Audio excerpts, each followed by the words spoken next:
Anong mas mainit, ang kidlat o ang araw?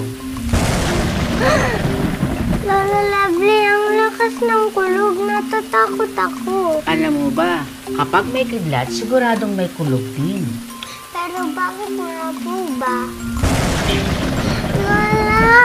Kapag nagkikiskisan ang mga ulap sa langit, nagkakaroon ng static electricity, super lakas nito. Ang tawag naman dito ay kidlat. Sobrang bilis, kaya una natin siyang nakikita. Pero yung tunog na parang boom!